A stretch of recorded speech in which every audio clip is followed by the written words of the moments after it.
In the middle 1800s, a vast wilderness, mountains, and desert separated the eastern states from the new land of gold on the Pacific coast. A more rapid system of transportation was needed to link the new land to the Union. The stagecoach became the lifeline of our growing nation as it carried mail, express, and passengers across the great frontier. The first overland stage route left St. Louis and traveled southwest over the prairies to El Paso, Fort Yuma, and north to San Francisco, a total of 2,800 miles. Coaches traveled this route in less than 25 days, rumbling over the desert regions of the Southwest.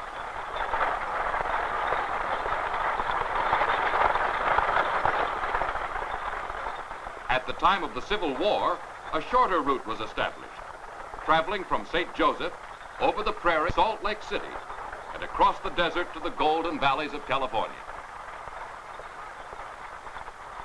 Stagecoaches covered the central route in less than 20 days.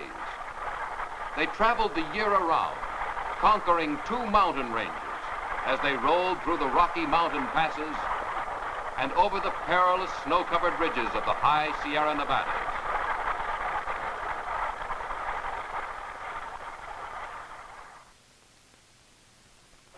Stagecoach travel depended on many skilled workmen, hundreds of fine horses, and a vast network of stations that spanned the continent. Horses were cared for by hostlers who prepared the stage teams for their scheduled journey.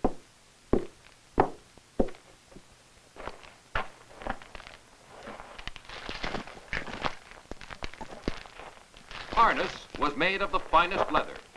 It was carefully adjusted to each horse to prevent injuries on the hazardous run.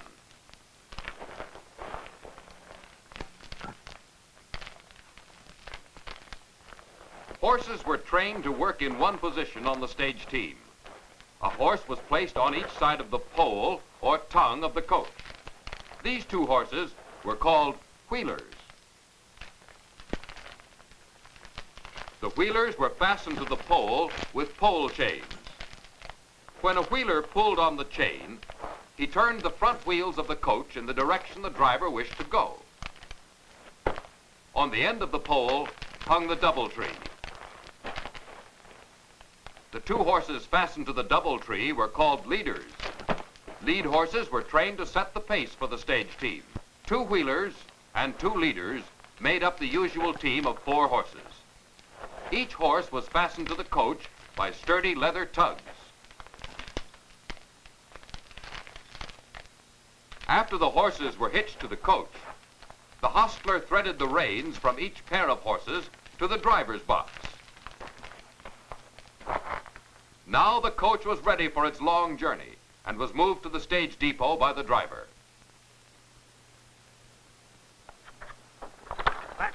Mickey, faster, get out.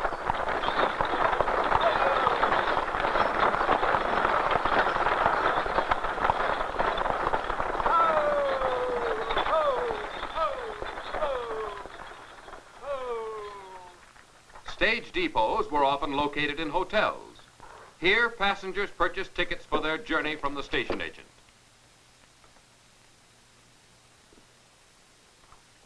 Good morning. 1 fare to California. 1 to California. That will be $225 in gold, sir. Stage is leaving as soon as the baggage is loaded.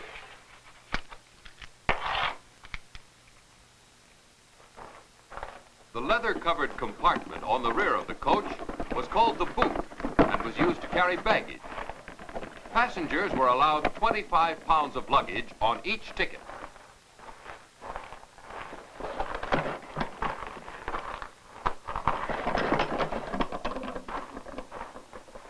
Express packages, trunks, and carpet bags were crowded into the leather boot.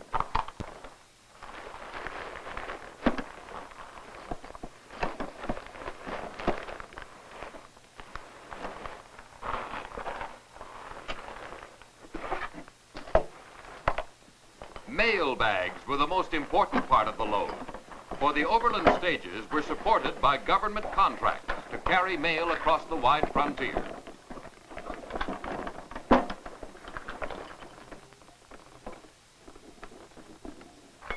Extra baggage and mail was carried on top of the coach, and sometimes it was even crowded inside with the passengers.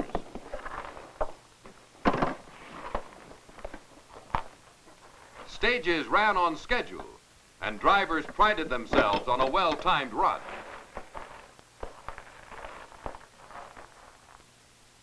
Aboard. Step lively, folks. Watch your step, miss.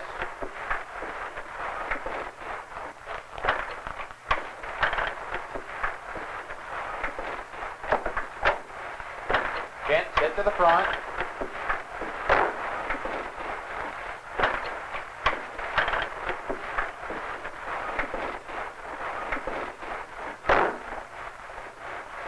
Bye, John. Take care of yourself and be sure to write.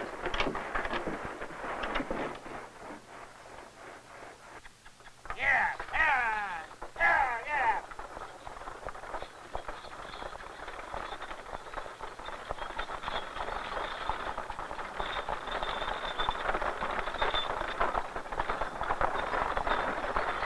The Wells Fargo strongbox was another important item of the stage cargo.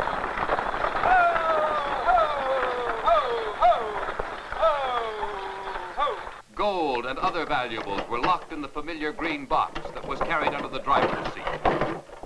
Express, mail, and passengers aboard, the stagecoach began its journey. Yeah, yeah.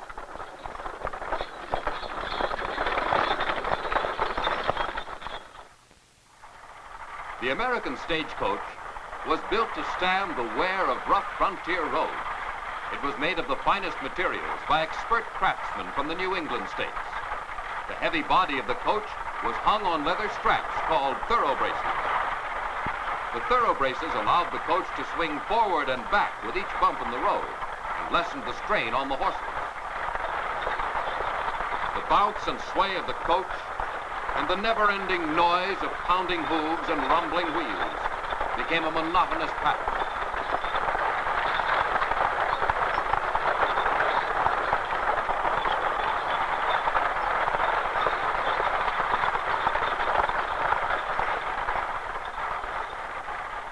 Passengers were crowded on the narrow coach seats, and travel became an exhausting experience as mile after mile of prairie rolled past.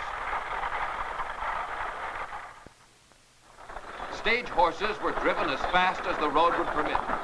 They were driven 2 to 4 hours before they were changed. Horses were changed at way stations that were spaced 10 to 15 miles apart along the stage road. Fresh teams were harnessed and ready when the stage arrived. Many hardships were endured by the hostlers who maintained these lonely stations along the wilderness route. No time was lost. Tugs were loosened to free the horses. The Doubletree was unhooked from the pole, and the weary horses were led away.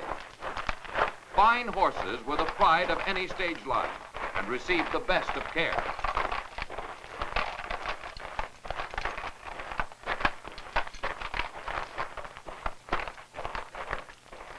Fresh wheelers were hitched to the coach, and a new lead team quickly backed into position. Back. Back. Oh, steady there, boy. Steady. The Doubletree was hooked Steady, to the Pepper. pole and locked in place by a leather strap. Oh. The stop at a way station was a time for fast action. A few words about the road ahead, a brief exchange of news, and the coach was on its way. The stage driver was an expert horseman, skilled in the art of guiding his coach over difficult roads. The driver worked his coach and his team with the ease that came from long experience. On downhill stretches, he used the brake to hold back the coach. He worked the brake lever with his foot close the brake shoe against the rear wheel.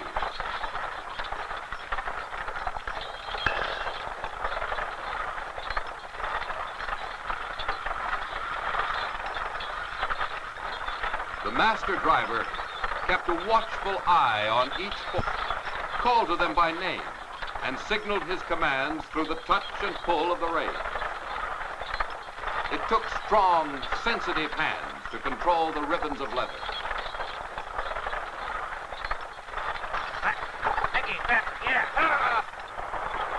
With a skilled driver on the box, the rumbling coach averaged about 5 miles an hour. Time lost on bad roads was made up by traveling at a run on good stretches.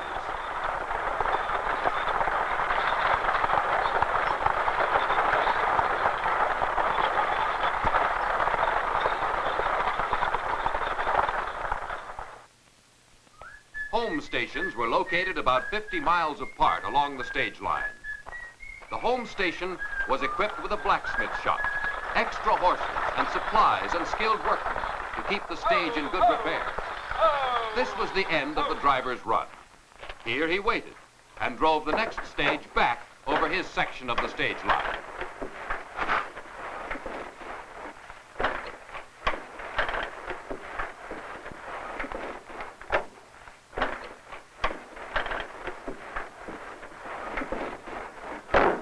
Pioneer families lived in these frontier outposts and were happy to welcome the travelers.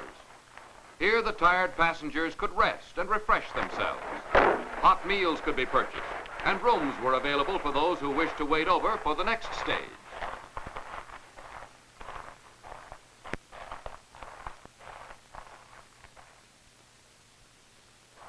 After a brief rest, the passengers climbed aboard. Fresh horses were ready, and the new driver took over the reins to speed the coach on its way.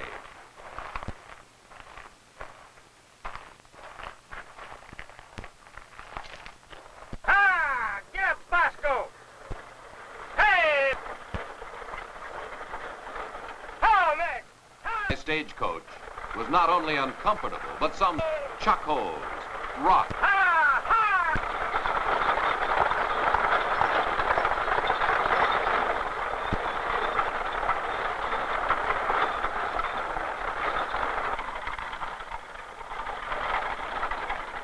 Coaches traveled day and night to deliver their cargo on schedule.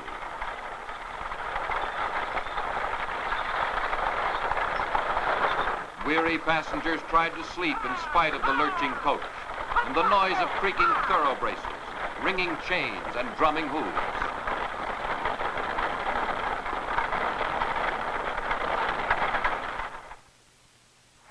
Besides the natural perils of the wilderness road, there were other hazards to be faced on a stagecoach journey. The cargo of gold and other valuables attracted outlaws, and many a coach was halted in its journey by the rough commands of the hold-up man. Pull up your team and reach. Whoa! Ho, Vasco! Ho! Throw down that box.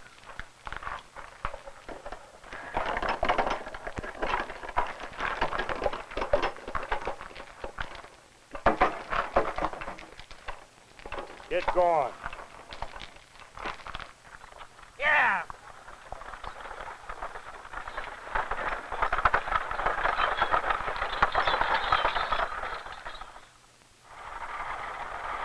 On the overland roads, there was constant danger from the Indians.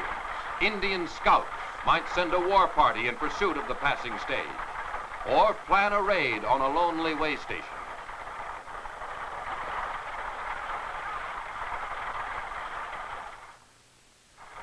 In spite of the discomforts and perils of the road, the stagecoach was the safest and the fastest means of transportation across the western frontier.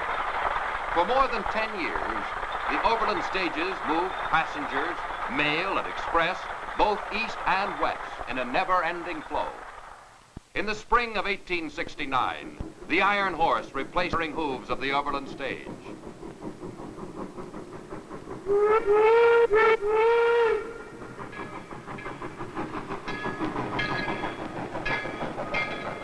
The train opened a new era of transportation.